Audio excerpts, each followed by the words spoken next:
من بەجەستە بڕۆمە کۆنگرەیانە ڕۆم ئەندامێکی کۆنگرە بمیانە بم هیچ ناگۆڕێ چونکو من 6 برای یەکگرتووی ئیسلامی کوردستان ناتوان ببن ئەندامی کۆنگرە. یەکێک لەو ناوانە ناوی بەڕێزت بوو. مەزلوم عەبدی مەزلوم عەبدی لەو هەموو فشارە چی کرد و ئەبێت چی بکات بۆ ئەوەی تا ڕادەیەک کورد بپارێزێت؟ یەکگرتووی ئەمڕۆ یەکگرتووەکەی 94 نییە کە تازە دەستی ئەکرد بەوەی کە تەنزیم چۆن دروستکا و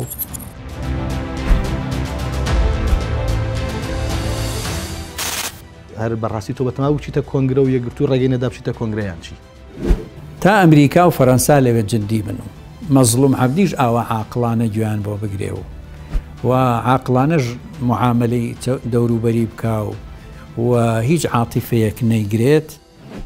ئەم بەشە تۆزە خاکەی کەیسە بەدەست کوردۆیە بەشی مانگێک ناکات لە بینی هێزەکانی تورکیا و درۆنی تورکی و فڕۆکەی تورکی و ڕۆکێتی تورکی و لەو لاشەوە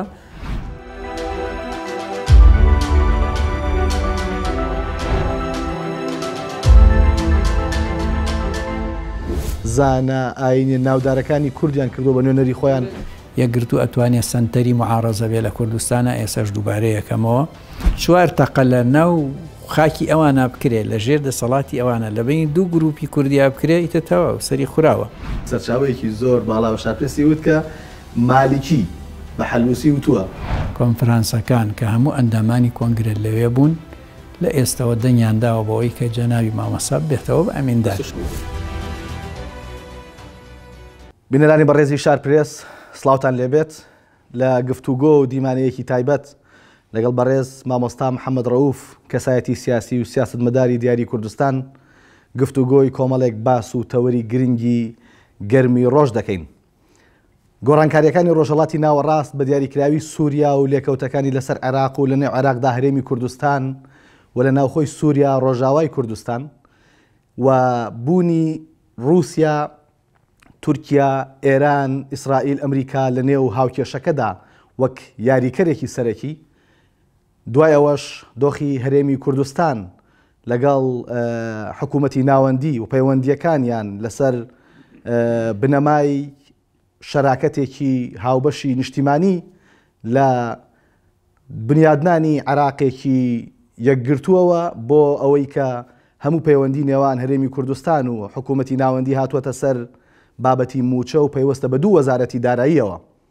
دواتریش حتمما یەکێک لە تەوەرە گرنگ و گەرمەکان کە ئەمڕۆ باسەکرێت گفتوگۆی کۆنگرەی نۆیەمی یەکگرتووی ئیسلامی کوردستان ڕؤیا و دیدی مامۆستا محەممەد ڕەوف لەسەر کۆنگرەکە و کۆمەڵی وردەکاری تر بە وردی باسەکەین. مامۆستا بەڕێز سڵاو لێبێ. سڵاو لێوەش بەخێر میوانداریەکەت سپاس دەکەم. نامانەوێت بەرنامەیەک بە پرسیار و وەڵام ئەمانەوە بەرنامەیەک بێ گفتوگۆ بکەین پێکەوە. زۆر باش. لە کام لەم تەوەرانە دەست پێ بکەین. وڵاچیت پێخۆشە لێەوە. باش لە ماوەی دەڕۆژی ڕابردوودا زۆر بەجددی قسە لەسەرەوە کراکە یەکگرتووی ئیسلامی کوردستان کۆنگرەی نۆیەمی خۆی بەسێت. کۆنگرەی نۆیەمی یەکگرتووەکان لە قیادە و قەواعیدەوە باز لەوەکەن کە کۆنگرەی نێوان دوو قۆناغە بێت، یەکگرتوو لە قۆناغێک و پێنێتە قۆناغێکی تر و کۆنگرەیەکە بێکە کۆنگرەیەکی نەوعی جیاواز لە کۆنگرەکانی تر سازەکەن. بەشێکی زۆریش لە چاودێران لە شەقام لە ئەو کەسانی کە قسە لەسەر سیاسەتەکەن پێیان وایە کە یەکگرتووی ئیسلامی کوردستان خەریکی ئەنجامدانی کۆنگرەیەکی دیزاین کراوە. دواترینە سەر باسی ئەوەی کە بوونی ناوی مامۆستا محەممەد ڕەوف لەگەڵ کۆنگرەی نۆ چ لێکەوتە و چه هۆکارێکەیە کە باز بکرێت. بەڵام تۆ وەک یەکێک لە دامەزرێنەرانی یەکگرتووی ئیسلامی کوردستان لە دوای 8 کۆنگرە و لە بەردەم کۆنگرەی نوێما یەکگرتوو پێ دوایە کام کۆنگریان ئەنجام دەدات؟ بەڵێ بەخێر بەنیاخوا مەنای خوای گەورە. من پێشتر تقریبان ماوەیەکی زۆر لەمەوبەر مانگ زیاوە بێ باسم لە کۆنگرەی یەکگرتوو کردووە لە میدیا. ئومێدم خواستۆ کە کۆنگرەیەکی سەرکەوتوو بێ لە ئاستی ئەم دۆخابێک کە هەیە. ئەم دۆخە چییە؟ گرنگەکە ئەوەیە. ئەوان لەو ئاشێ لەو کادیر و سەرکردانە یەکگرتوو کاڵێن جیاوازە بێ و کۆنگرەیەکی جیاوازە بێ بۆرە ئەوە ئەڕوا احتیمالە و ئەگەری ئەوەی هێ مەبەستیان ئەوە بێ گۆڕانکاریەکی گەورە لە ڕۆژهەڵاتی ناوەڕاست ڕوەدا و سەرەتا بە غەزە و دوایی بە حیزبوڵڵا و لوبنان و دوایی بە سووریا و دەوڵەتی سووریا کۆتایی هات و ئێساش سووریا ئیتر ساحەی سووری تەواو گەرمە و هەر ڕێک بە دوای ئەوانە باس لە عێراق و گۆڕانکاری لە عێراقا کرێ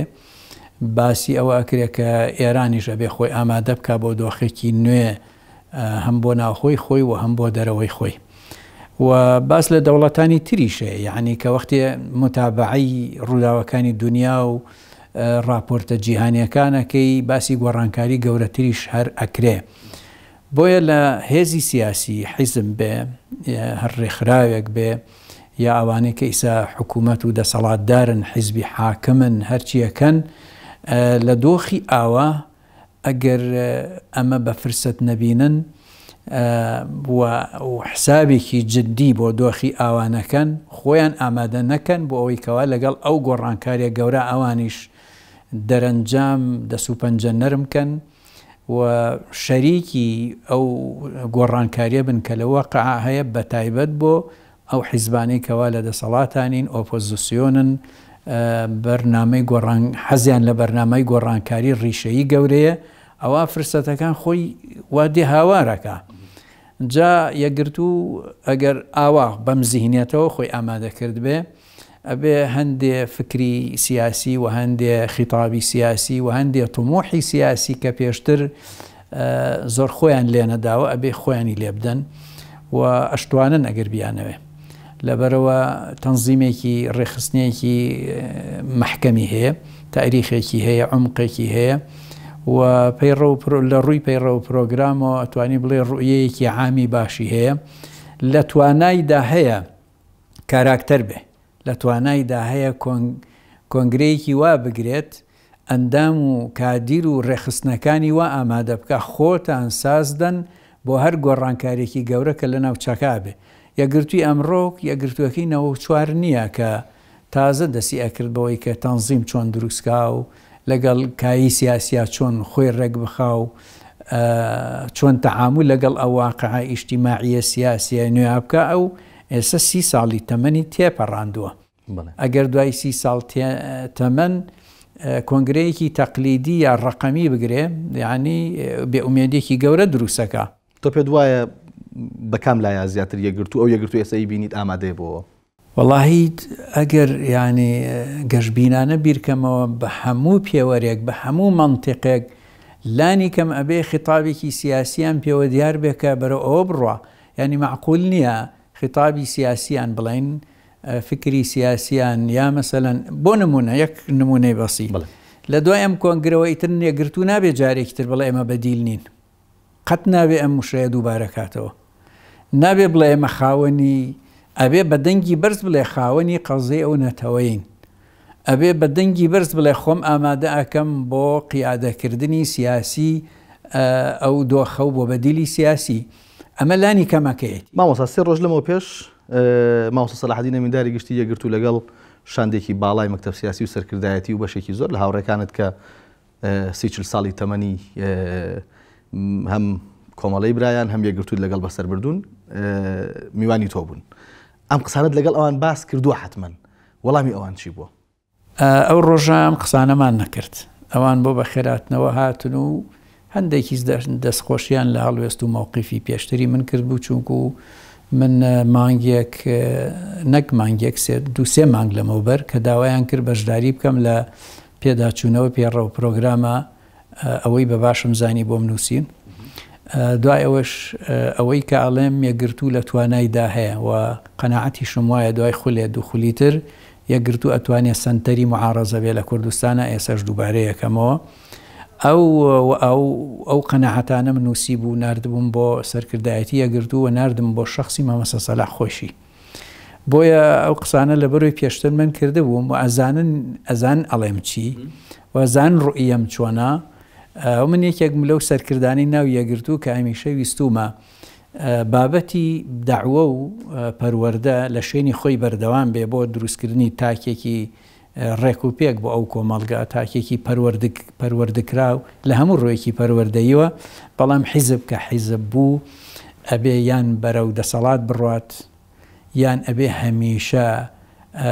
لە بەردەم قەیرانەکانی دەسەڵاتە جددی بوەستێ و خاوەنی هەڵوێست بێ.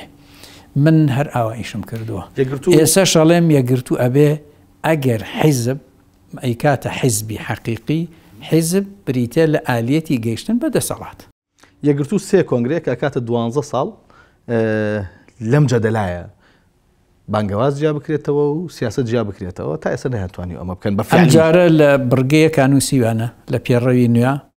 کە ئەو بوارانەی کە پەروەردەیە داعاویە بتوانن لە کۆمەڵێک ڕێکخراوە ئیشتی ڕێکخراوەی مەدەنیا کۆی بکەنەوە و ئەمەش ئاماژەیە بۆ ئەوەی گرنگیدانی زیاتر بە سیاست بێ ئەمجارە. زۆر باشە. مامۆستا لیژنەی ئامادەکاری کۆنگرە چەند مانگێکە خەریکی ئامادەکردنی کۆنگرەی حیزبەکەیە و دیاریکردنی ئەندامەکانی. لە هەفتەی ڕابردوو نووسراوێک بڵاوکرایەوە و دەست بەشێک لە میدیاکان کەوت کە نووسراوی ئەنجومەنی جێبەجێکردن بوو 6 برای یەکگرتووی ئیسلامی کوردستان کە وەک خۆیان ئەڵێن 6 برامان داوایان کردووە کە ببنە ئەندام و مافی ئەندامێتیان نییە کە دوایی دەرکەوت بەشێکیان داوایان نەکردووە، بەڵام بەپێی ئەو پێوەرانی ئەوان دایان ناوە ناتوان ببنە ئەندامی کۆنگرە. یەکێک لەو ناوانە ناوی بەڕێزت بوو. ڕاستە هەمومان دەزانین تۆ ڕەنگە ساڵانێکە لە یەکگرتوو وەکو کاری ئۆرگانی دوورکەوتی بیتەوە، هیچ پلۆپۆستێک لە ناو یەکگرتوو نەماوە، بەس هەر بەڕاستی تۆ بەتەماو بچیتە کۆنگرە و یەکگرتوو ڕێگەی نەدا بچیتە کۆنگرەیان چی؟ لە ڕاستیە خۆ کۆنگرە من بەجەستە بڕۆمە کۆنگرەیانە ڕۆم بادەم پەیڕۆ پرۆگرام وەک هەموارکردنەوە بەشداریم تیا کردو، وەکو ڕوئیەی خۆیشم کۆنگرە چی بکا باشە ئەوەشم بۆ نووسیون. ئیتر هەڵسم بچم ئەندامێکی کۆنگرە بمیانە بم هیچ ینی شتێک لە ناگۆڕێ، چونکو من لەو قۆناغا بە تەمای پۆستێک نەبم کورسیەکی کۆنگرە بگرمیانەی گرم هیچ جیاوازێکی نییە، با بۆ گەنجێک بێ با بۆ یەکێک بێ کە هێشتا کۆنگرەی نەدیوە، چون بۆ من هەر کراوەیە هیچ کێشەیەکم نییە. بەیانیش بڕۆم مافێکی خۆت بوو بە مافی خۆش بەیانیش دەتوانم بڕۆم هیچ کێشەم نییە. بەسەر یعنی کۆنگرەی پێشووی شەر نە من قسەم کردو نە ئەوان قسەیان کردو دەرگاش کراوە بوو نەڕۆشتم،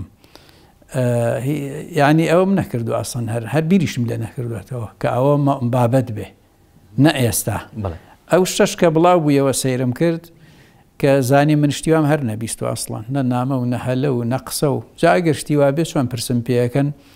ئەگەر شتیوا هەبێ 2 مانگ و 3 مانگ لەمەوبەر چۆن پەیڕۆ پرۆگرام بۆ ئەنێرن پیادۆچوونەوە بکەم. بەڵام خۆ ڕەدیشان نەکردەوە کەوانیە کێ یەکگرتوو نیان و دوانیە ڕەدیان نەکردەوە کەوانیە و ئەو شەش ناوە شتیوانی و خۆی لە ڕاستیە بابەتەکە پەیوەندی وەکو شەخصم باسی کەسی تر ناکەم، وەکو شەخص هیچ جۆرە پەیوەندێکی بە منەوە هەر نییە و هەر نەشی بووە بە هەڵە ئەو شتەکراوە. زۆر باشە. یەکێک لەو قسانی کە زۆر لەسەر کۆنگرەی یەکگرتوو ئەکرێت بوونی مامۆستا سەلاحەدین محەممەد بەهادینە کە ئێستا ئەمینداری گشتی ئەو حیزبەیە و قسەیەک ئەکرێت کە لە کۆنگرەینەوە پەیڕە و بە جۆرێک دەستکاری ئەکرێت دا ڕێژدێتەوە کە ڕێگە بە مامۆستا سەلاحەدیندا جارێکی تر بەردەوام بێت لە ئەمیندارێتی، یان ئەگەر ئەوەش نەکەن مامۆستا سەلاحەدین محەممەد بەهادین وەکو مەرجە بمێنێتەوە مامۆستا عومەر عەبدولعەزیزی ئامۆزای بکرێت ئەمینداری یەکگرتوو. ئەمە یەکێکە لە ڕخنانەی کە زۆر لە یەکگرتووە گیرێ هەر لە ئێسەوە دیاریش نییە نیەتەکە بۆ کوێ ئەڕوات. تۆ معلوماتت لەسەرەمە چییە؟ زانیاریەکانی لای تۆ چی ئەڵێن؟ مامۆستا عومەر عەبدولعەزیز ئەمینداری یەکگرتووە بێت، پەیڕۆ دەستکاری ئەکرێت لە بەرژەوەندی مامۆستا سەلاحەدین، ئەم دیزاینە لە کۆنگرەی یەکگرتوو چۆن بەڕێواچێت؟ پەیڕەوی ئەم جارە هەموار کراوە ئەو مادەیە ئەو فەقرەی تێلا براوە کە ئەمیندار تەنها 2 دەورە بۆی هەیە و لە 90 بۆ 95 کۆنفرانسەکانی ناوخۆیەکان دەنگیان بەو هەموارەداوە. ئەمەش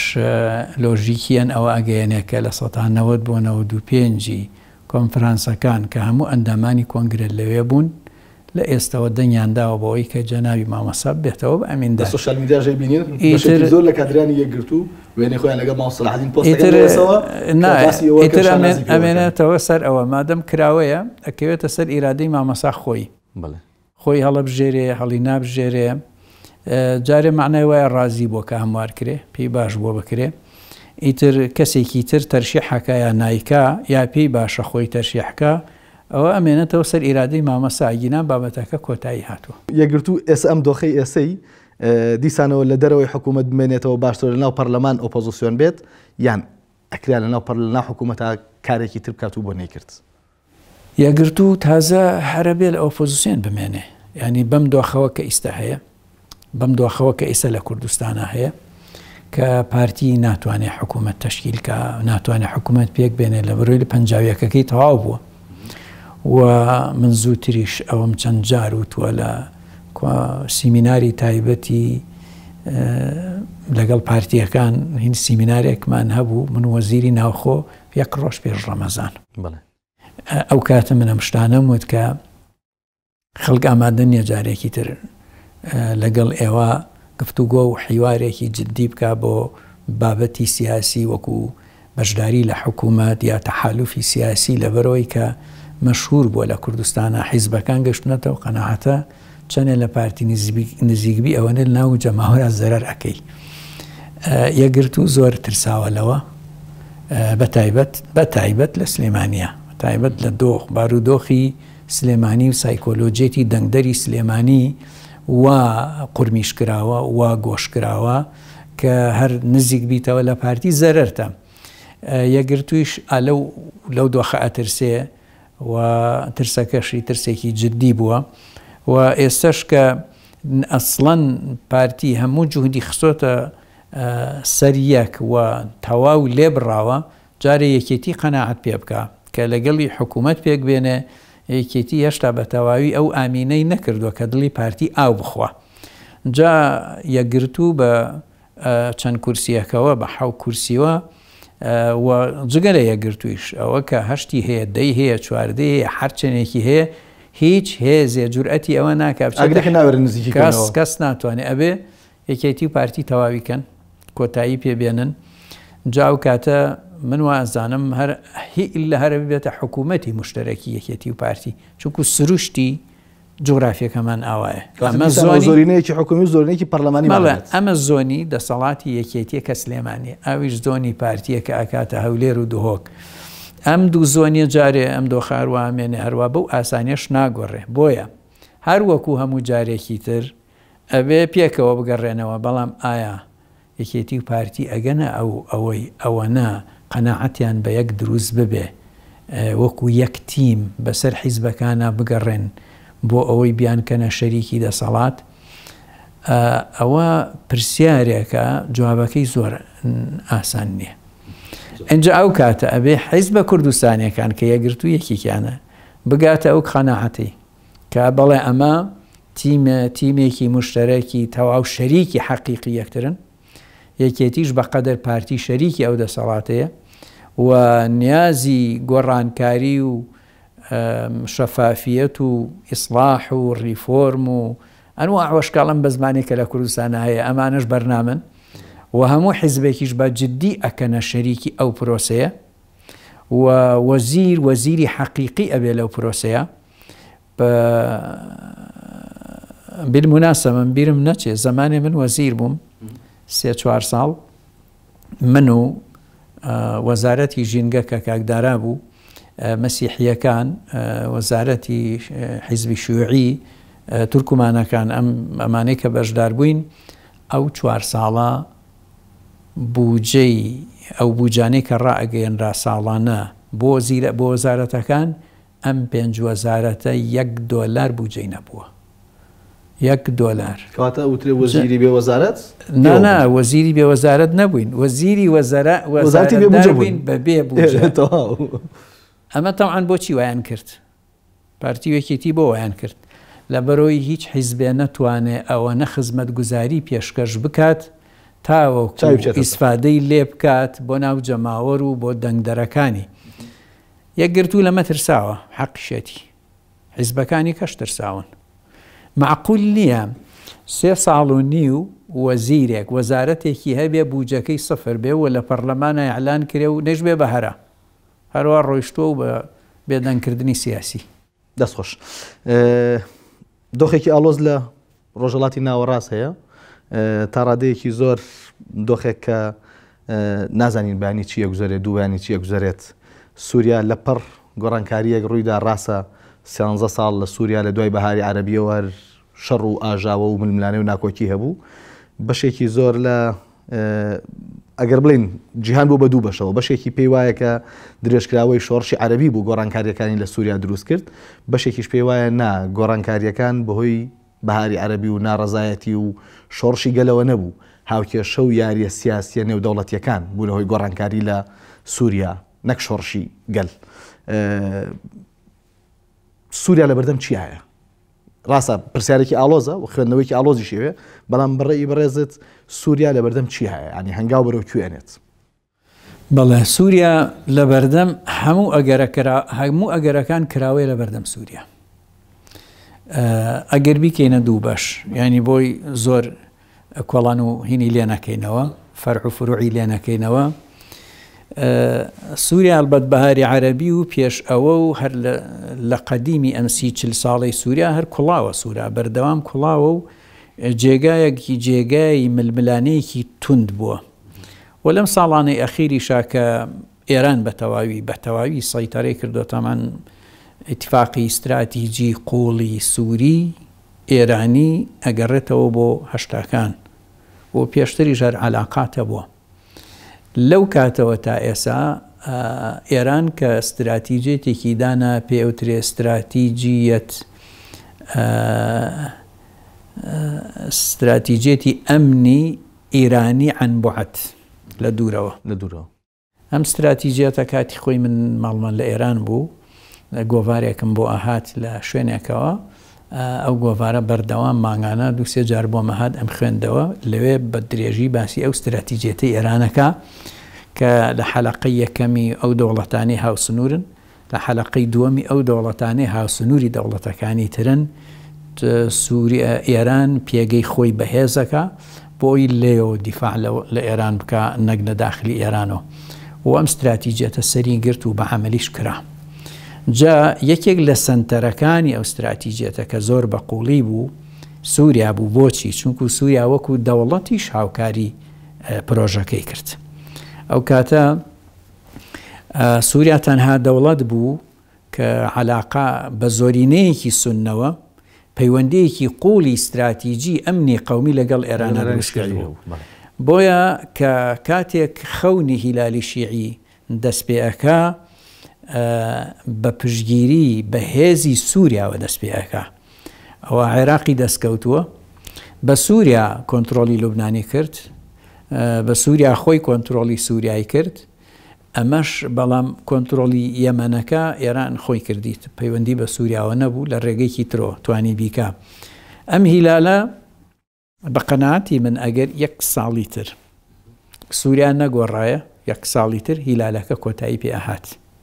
دروستە بوو 1 ساڵیکە دروستە بوو چونکو ئەم ساڵ و پار چەند جارێ ڕایان گەیاند هەندێک لە سەرکردە شیعەکانی عێراق ئەوان کەمتر خۆیان ئەیانوت ئەوانی عێراق بە تەعبیری هیلالی شیعی نا بە تەعبیرێکی تر بۆ نمونە یەکێ لەو سەرکردانەی کە ئیسە دیار نییە لە عێراقەوە ماوەی چەند هەفتەیەکە دیار نییە ئەیوت ئەم محەڕەمە ئەم حەجە ئەم ڕۆژەی کە هەموو شیعەکانی دنیاتیا کۆ ئەبنەوە لە کەربەلا بەم شکڵی کە ئیسا هەیە ئەمە هەڵەیە ئەمە نابێ وابێ ئەبێ ئەمە لەو شوێنە بکرێت کە سەری حوسەینی تایە سەری حوسەین چیەڵێ ئەبێ ئەو ڕێگایە یعنی ئەمە باسی هیلالی شیعیە بە تەریقەیەکی تر ئەبێ لە کوێوە ڕۆیشتووە لە کەربەلا سەر بڕاوە بەناو بەغدا ڕۆشتووە بە تکریت و سامەڕا ڕۆشتووە لە مووسڵەوە چووەتە دیمەشق ئێمە ئەبێ ئەم ڕێگەیە بکەینە ڕێگەی ساڵانەی خۆمان یعنی بگەڕێکە ڕێگەیەکی ئەمنی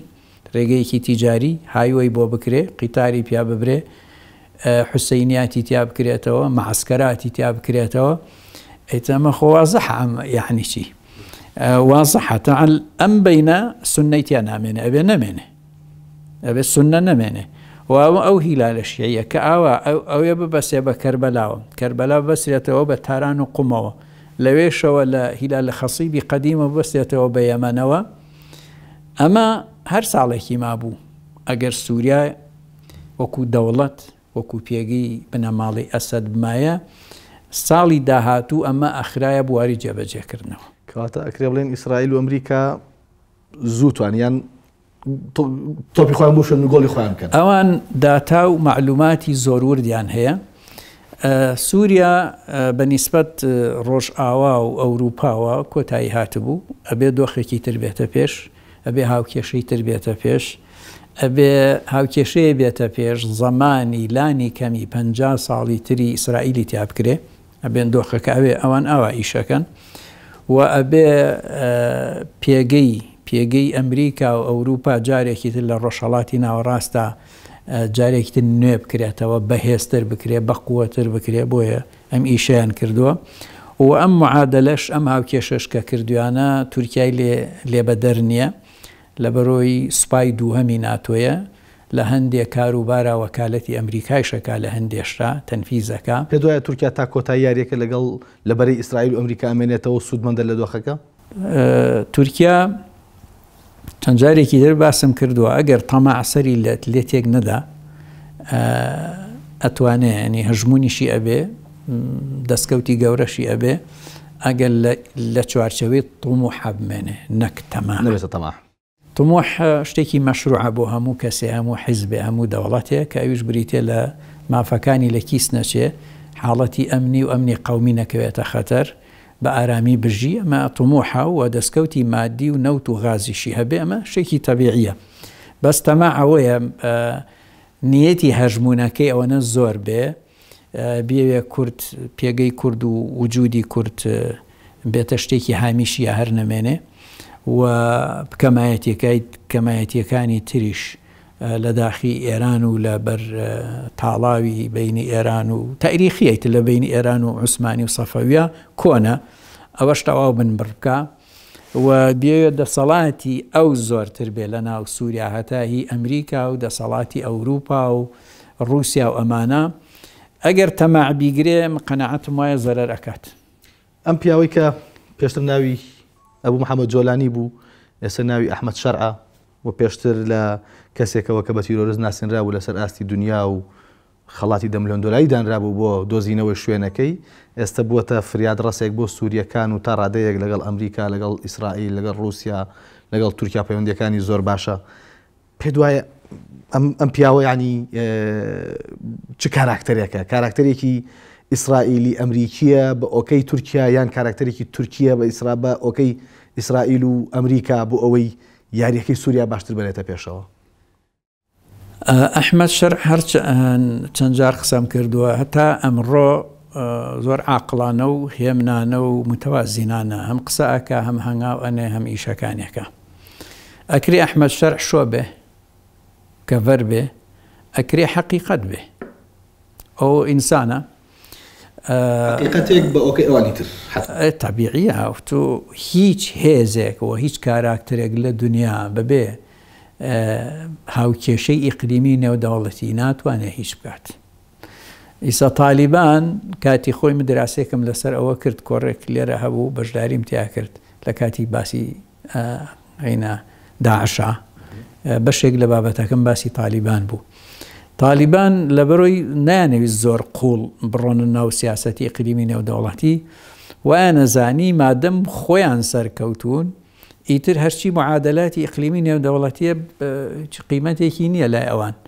بۆیە بڕیاریاندا پێویستیان بە کەس نەبێت لە دنیاوەشتان دەیفەرموو، پێویستیانە دەیفەرموو. وەختێک دەرگای دنیایان لەسەر داخرا سەیریان کرد خۆ هیچ ئیشێک ناڕوات، یعنی بەبێ مجتەمەعی دەولی، بەبێ عەلاقاتی نێودەوڵەتی، بەبێ ئۆکەی هەندێ بەرنامەی اقتصادی، سیاسی، تیجاری هەر ناڕوا ئیش، ئیترەوە بوو تووشی ئەو هەموو وەزعە زۆر خراپە بوون و ئەخیرەنیش دوای 20 ساڵ ئەزمۆن ئەمریکایشان تووشی کۆمەڵی هەڵەی زۆر قورس و کوشندە کرد، خۆیشیان و شەعبەکەیشیان بە فەتەراتا برد، دواییشە هاتن ڕێکەوتنیان کرد بەو شێوەی کەوا بەرژەوەندیەکانی ئیقلیمی نێودەوڵەتی تیا پارێزراو بێ. لەسەر ئەوە ئینجاوەرێن وتیان بە قەتەر ئەمانە عاقڵ بوون وەرن بە پێکەوە بیان بینەوە بۆ کابول. ئەو هەڵە بکە هەمان سیناریۆ بێ، ینی ئەگەر هەڵە بکە، هەڵەی کوشندە، هەڵەی استراتیجی بکە، چییە خۆ لەبەر چاوی ڕەشی ئەو هەموو شتێ نەکراوە. تورکیا نەسیحەتی بەردەوامی ئەکا کە هەڵەی قورس نەکە ئەگەر خۆی هەڵەکانی پێ نەکات، يعني ترسەکەوەیە کە بوونی ئەم هەیمەنەی تورکیا بەسەر بیرکردنەوەی ئەحمەد شەرعەوە بە هەڵەکانیان بێت. من وا تەسەوڕ ناکەم تورکیا پەلەی بێزانی بۆچی. تورکیا یەک حەسارێکی جوزئی کەمی ئەمریکای کەوتە سەر لیرە پشتیشکە اقتصاد کەوت. ئەمە دوو پرۆژە گەورە عیملاقەکانی تورکیا وەستا. ینی ئەو پرۆژانەی کە خەونی ئۆردۆغان بوو وەستا. حەسارێکی کەمیش بوو، زۆر گەورە نەبوو حەسارەکەی. ئەگەر تورکیا بیەوێ بوەستێ لە بەردەم بەرژەوەندیەکانی ڕۆژئاوا، رووسیا، ئیسرائیل و ئەمنی قەومی ئیسرائیل و ئەوان بخاتە خەتەر، هەر حەچی لە نەکەن یەک حەساری جددی تەنیا 6 مانگی بخەنە سەر و دەوڵەتاکەوێت. باشە مامۆستا. سووریا گۆڕانکاریەکان ڕوویان داوە، ئەحمەد شەرع هاتووە ئێستا فەرمانڕەوایە، دیار نییەکەی گۆڕانکاریەکی تر ڕووەدا بۆی ئەحمەد شەرع سیفەیەکی قانونی دەستوری پەیڕەوی وەرگێ لە وڵاتەکە یان نەخێر کەسێکی تر جێگەی بگرێتەوە. سەرۆکوەزیرانێکی کاربڕێکەر و حکوومەتێکی کاربڕێکەر هەیە، بەڵام کۆمەڵێک بڕیاری استراتیژی لە سووریا ئەدرێت. بەنمونە هەڵوەشانەوەی گروپە چەکدارەکان. ئەحمەد شەرع باز لەوەکە هەموو گروپە چەکدارەکان هەڵەوەشێنێتەوە بە گروپەکەی خۆشیەوە. لەم نێوەندا کورد ئەگەرچی ڕەنگە لای ئێمەی کورد ڕۆژاوا موسسە و یەکەیەکی خۆسەری دەستوری بۆ خۆی بنیاد نابێ،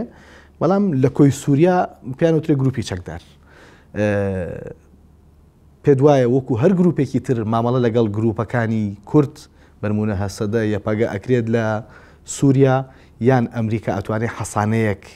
بۆ ئەم گروپە کوردیانە دروست بکە و وەکو گروپی چەکدار وەکو میلیشیا حسابیان بۆ نەکرێت. بەڵێ هەرچەند جارجارە بیسی مەسەلەن گوێت لە هەندێک شرۆڤەکاری سیاسی هەندێک ڕۆشنبیرە ئەڵێن هەر کاتێک پشتمان بە دەرەوە بەستە بێ ئێمە هەر کەوتوین، هەر وەختێ پشت بە خۆمان بەسین سەر ئەکەوین. ئێمە بێ ئەم قسە بەم مطلقیە وەرنەگرین بۆ دۆخی ئێستای سووریا، کوردەکانی سووریا. ئەوە کاڵێ هەمووی هەڵەوەشێن و ئەوانە بەشەکەی کوری لێ دەرکەی هەموو شتێکی باشەکە بە گەرما و گەرمی هەمووی هەڵوەشێنێ سووتێ عیلاجە بێ تا تەخیری کا و دەسی دەرەوەی پێ بگا. ئەم بەشەی کورد ئەوەی من دڵم پێخۆشە و ئومێدێکم پێ هەیە ئەوەیە کە ئەمریکا و فەڕەنسا بەجددی لە ناو معادلەکان بەجددی تا ئەمریکا و فەڕەنسا لەوێ جددی بن و مەزلوم عەبدیش ئاوا عاقڵانە گویان بۆ بگرێ و عاقڵانەش معاملەی دەوروبەری بکا و هیچ عاتیفەیەک نەیگرێت، من وازانم بەرەو باشی ئەڕوا. تا ئەو دوو وڵاتە هەنی ئەمریکا و فەڕەنسا لەوێ بن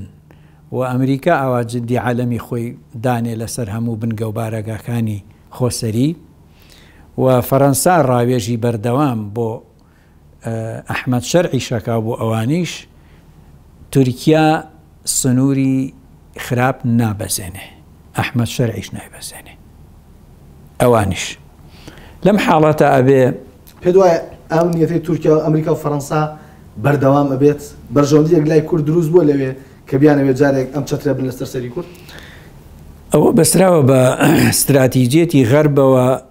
بە سووریا بەگشتی بەشەکەی کورد بە تایبەتی. ئەوە بەسراوە بۆ من نازام خەلفێتی ئەوە چییە. ئەوەی کە ئەوترێ لە سەحافە و یعلامە بۆ من ناتوانم بیکەمە معلومە. ڕۆژێک جەنەراڵێ قسەیەکەکە و ڕۆژێک پەرلەمانتارێکی ئەمریکی یا فڵان قسەیەکەکە و ڕۆژێ ڕۆژنامەیەکی فەڕەنسی شتێکەڵێ، ئەوانە من ناتوان بیکەمە بەڵگە. من لە کۆی جوڵەکان و هاتوچۆکان و هەڵسوکەوتەکانیان متابعە ئەکەم بزانم ئەو ڕەوشە بەرەو کیۆڕە. تا ئێستا جوڵەی گەورە ئەمریکا و بریتانیا پێکۆ کردویانە لەو 50 ساڵی ڕابردووە بە دیار و بە نادیار. ئەم جارە فەڕەنسا و ئەمریکا پێکۆیکەن. لە ماوەی 70-80 ساڵی ڕابردووە زۆربەی ڕووداوە گەورەکان و یەکلاکەرەوەکانی هەموو ڕۆژهەڵاتی ناوەڕاست فەڕەنسا تەقریبەن ئەتوانی بڵێ نوێنەری غەرب بووە. هەر لە مەوزوعی مەسەلەن کورد و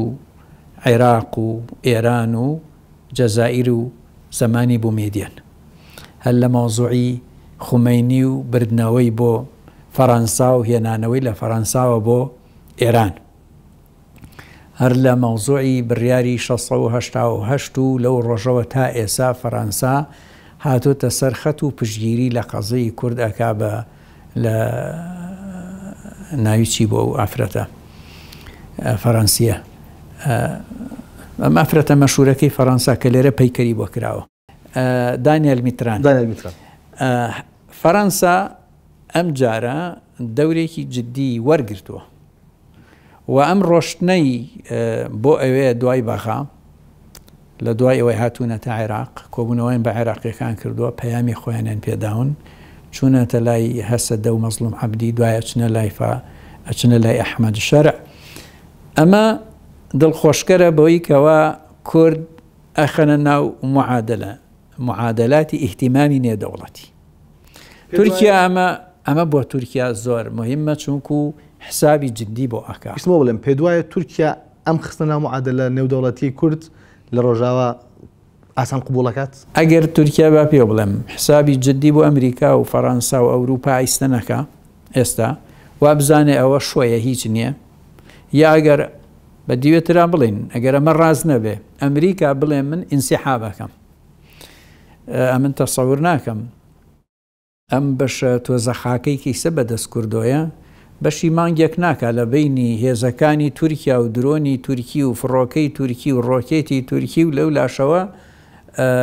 جەیشی سوپای تەحریری شام لەو لاوە بێ و بەرگەی ئەوە ناگرێ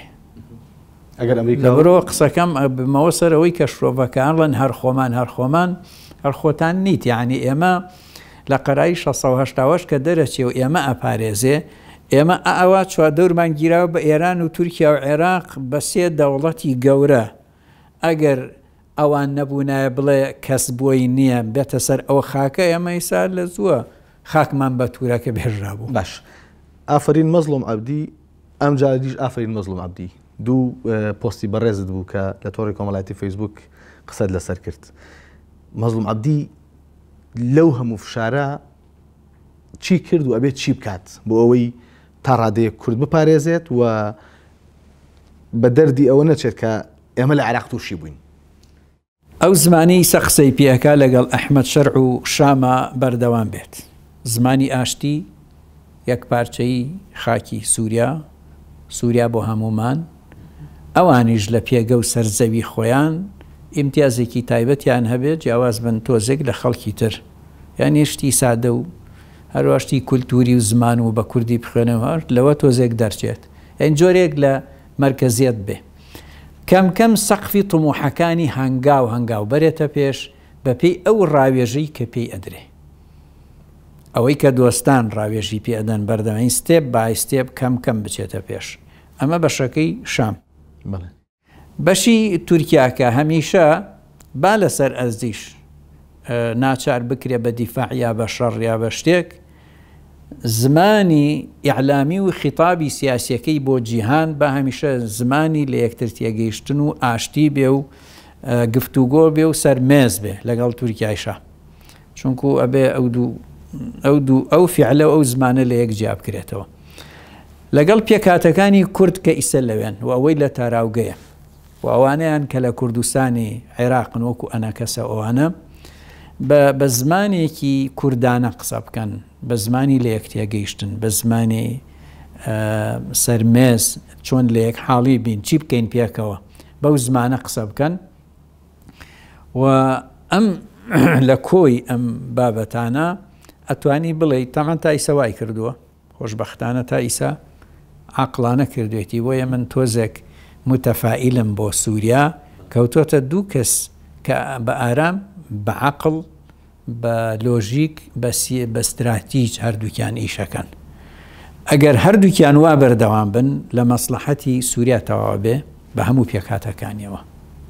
بەس ئەگەرم زمانانە بگۆڕن خوا نەخواست هەردووکیانیایەکی کیان بیگۆڕن دەرگا کراوە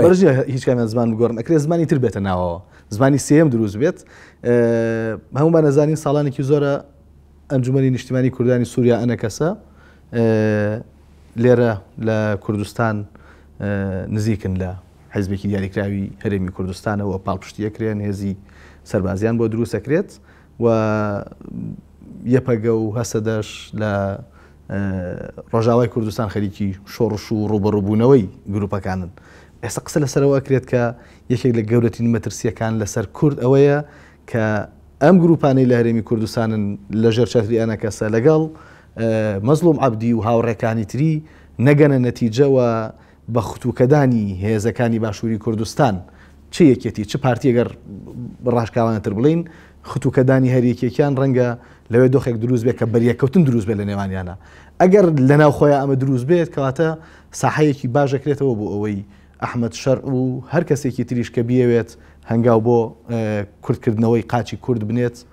ساحەیەکی باشی لە بەردەمایە. ڕاستە من قەناعەتی شەخصی خۆمە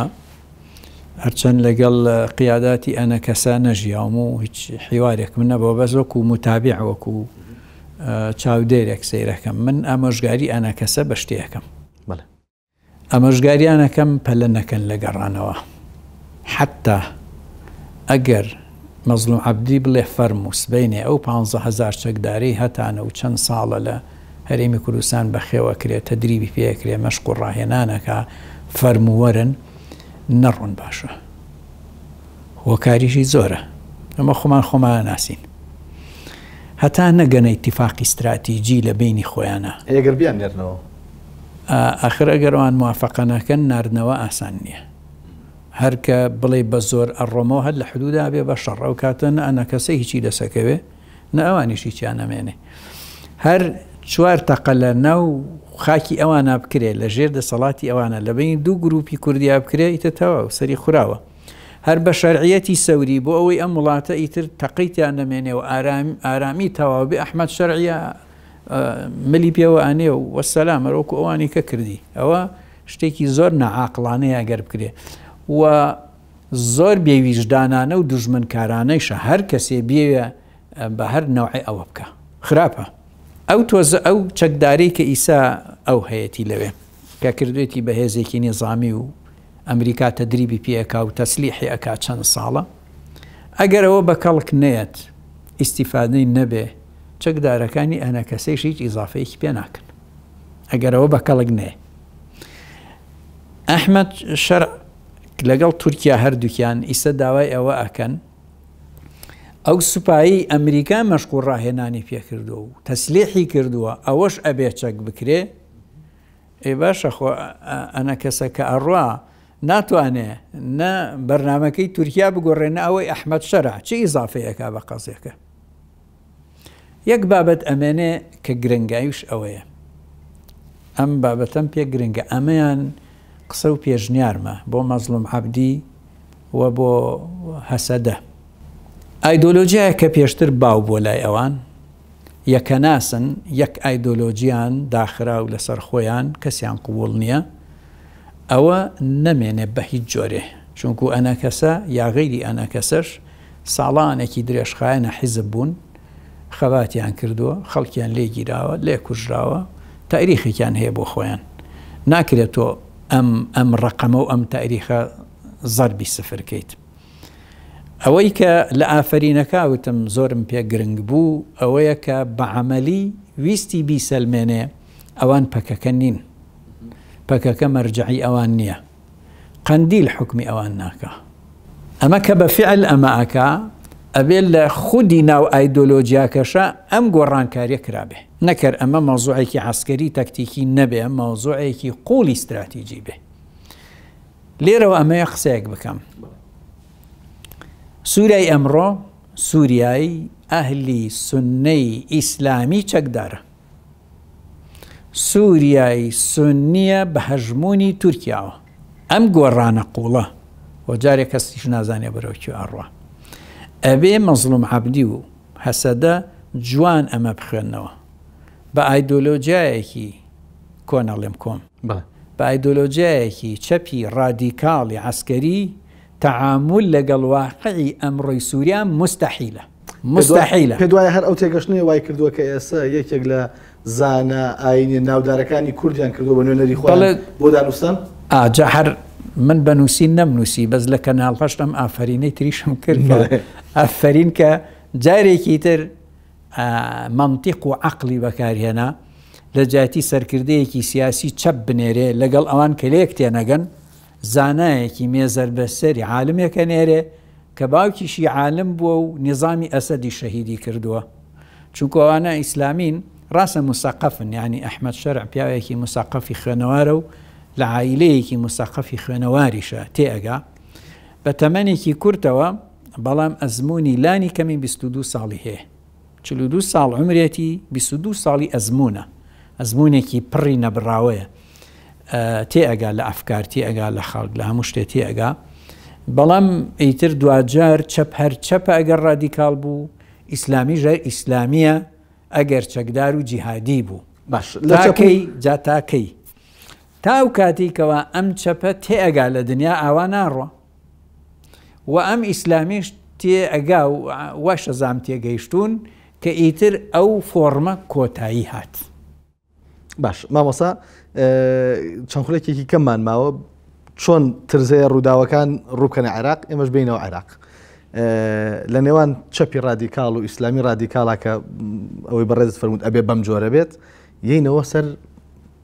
وڵاتی مەزهەب شیعە و سوننە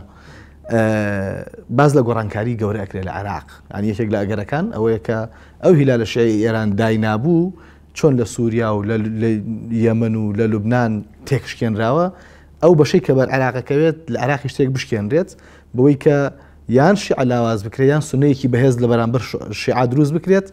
بە پاڵپشتی ئیسرائیل و ئەمریکا و ڕەنگە تورکیا و ڕەنگە بەشێک لە هێزی کوردی و هێزی عەرەبیش پشتیوانی بکەن هەرێمێکیان بۆ دروست بکرێت پێ دوایە گۆڕانکاری داهاتووی ڕۆژهەڵاتی ناوەڕاست لە دوای سووریا عێراق ئەگرێتەوە و ئەو هیلالە شیعیە تەواو تێگەشکێنێت هەر باشە هەرچەند ئێمە پێم خۆش نییە بۆ ئەوان ژە بڵم پێشنیارەکەم یا ئامۆژگەریانەکەم بەڵام لێرەوە من پەیامێکە دەم بە شیعەی عێراق بە هەیئەی تەنسیق بە قیاداتی شیعی بە حەشدی شەعبی و ئەگەر ئێران هەژمونونەکەی مابێ بەوانیش ئەم من قسەکەم لەسەر ئەوەیە چونکو لەسەر ئەمە زۆرم پێشتر قسەم کردووە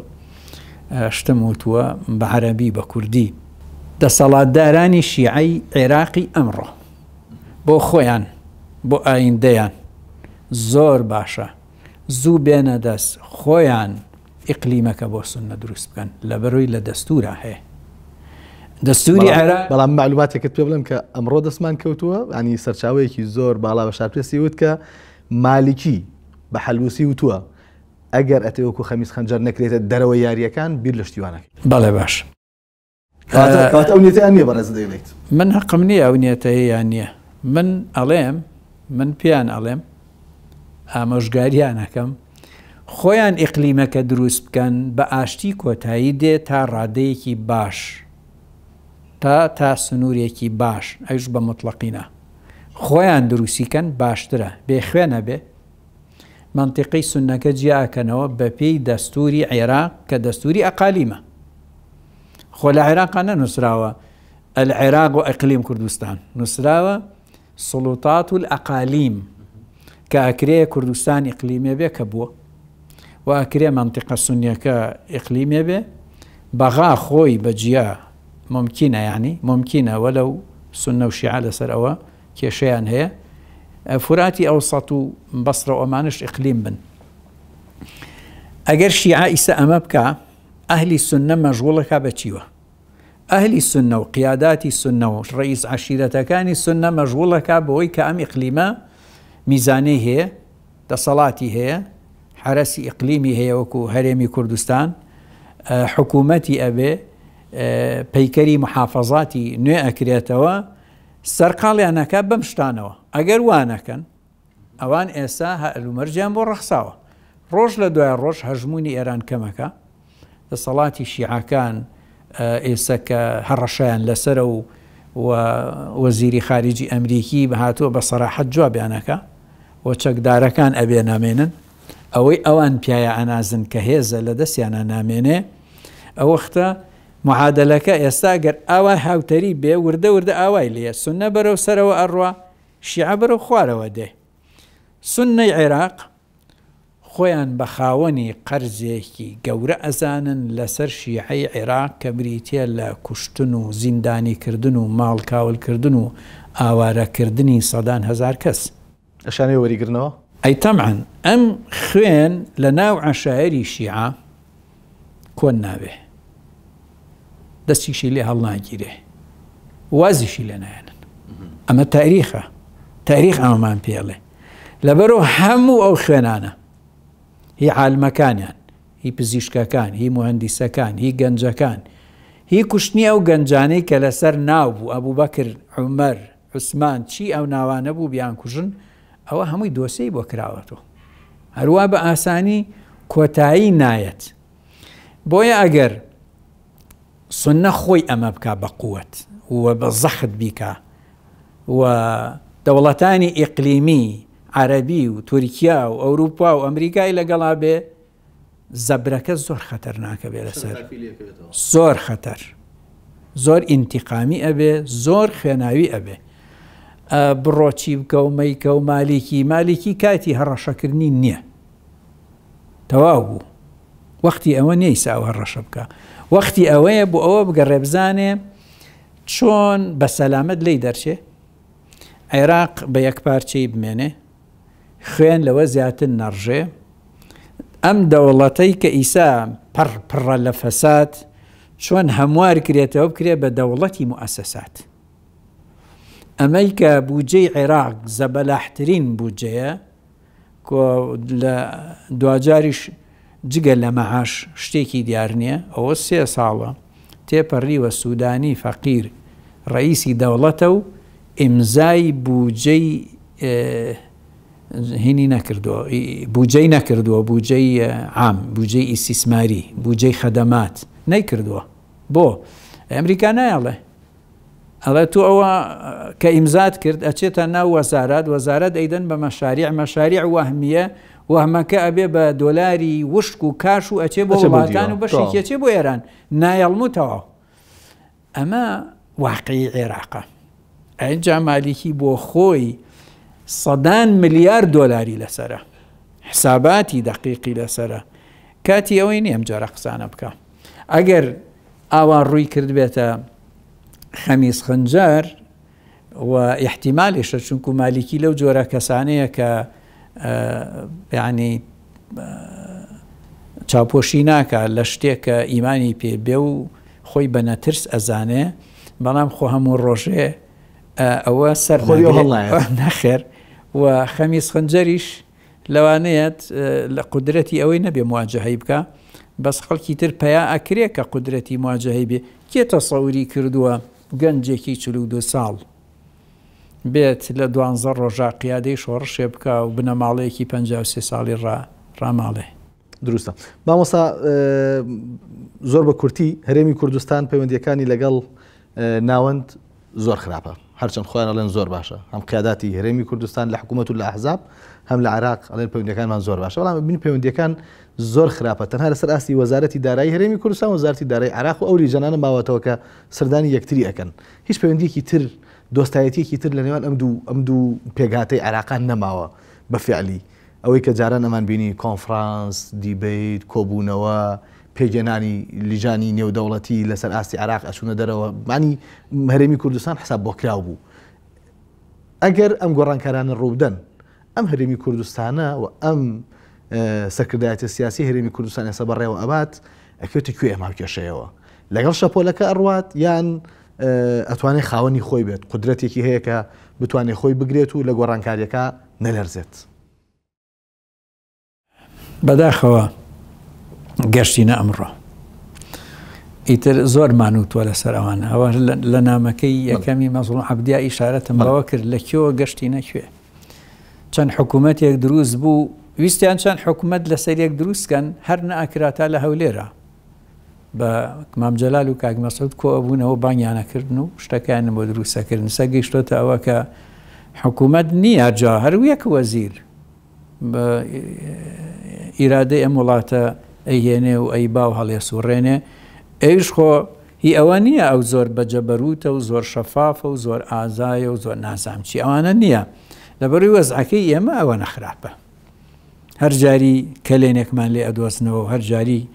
کێشەکان ئەخەنەوە بەر ناو ماڵی خۆمان. من هیچ علاقە باشیەک علاقە باشی تۆ بێ پێناسەی بکەیت. علاقە باشی یعنی چی؟ پەیوەندی باش لە نێوان بەغا و هەولێرا چییە؟ تەنها ئەوەنەیە سوپا نانێرن هەولێر بگرێ، تەنها ئەوەنەیە سوپا نانێرن سلێمانی بگرێ، دهۆک بگرێ، هەرەوەی خۆ چیتر ماوە تۆ قوتی کەوتۆتە بەغا ناداتێ. اینجا هەوڵیش ئەدا قەناعەت بە هەموو دنیا بکە بە کوردستانیشەوە کە خەتای خۆش تەنادەمێ خەتای من نییە، ئیتر چیتر هەیە.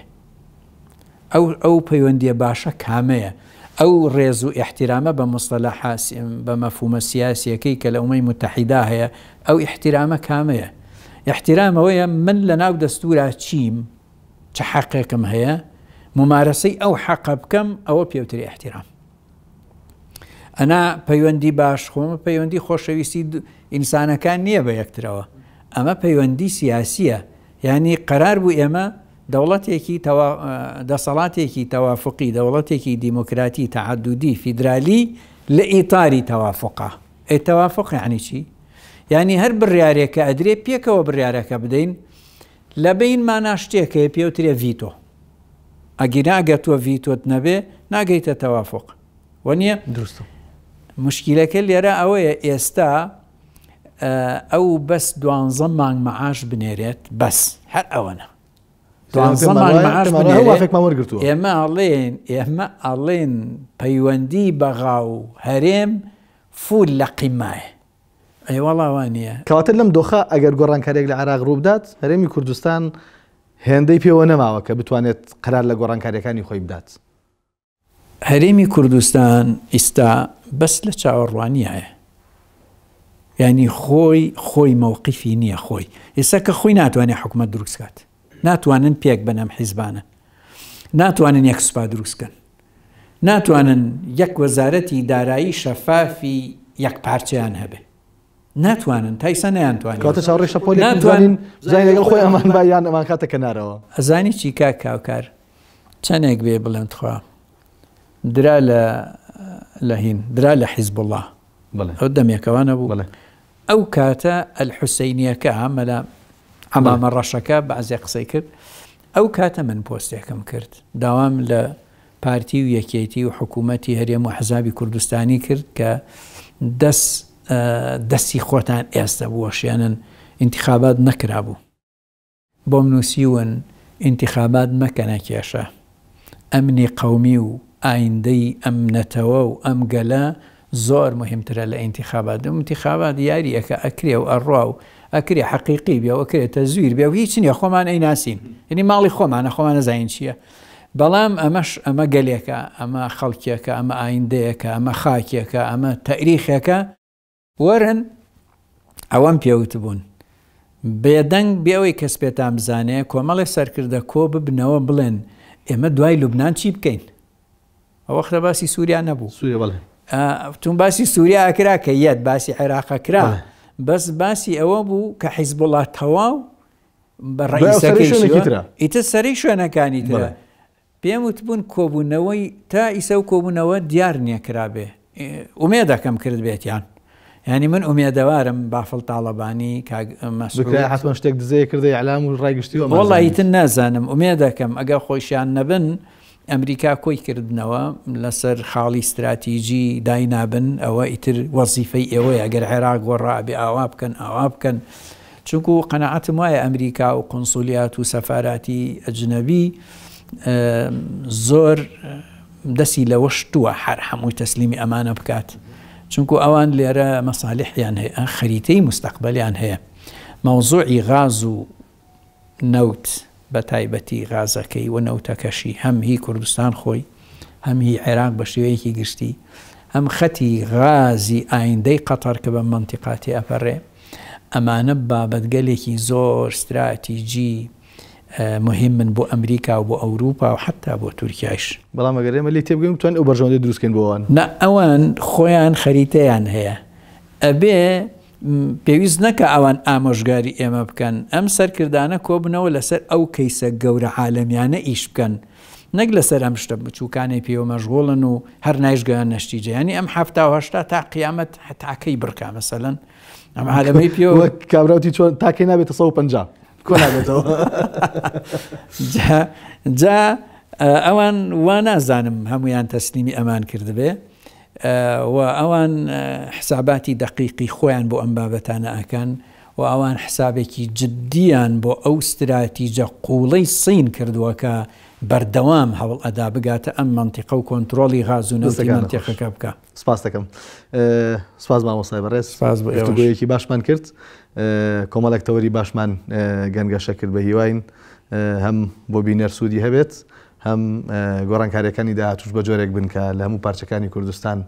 لە بەرژەوەندی کورد بن ئەگەر بە دەست خۆشمان نەبێ بە دڵی خۆمان بێت. دەست خۆش بەخێر بێن. بینەرانی بەڕێز تا دیدار و گفتوگۆیەکی تری تایبەت کاتێکی خۆش.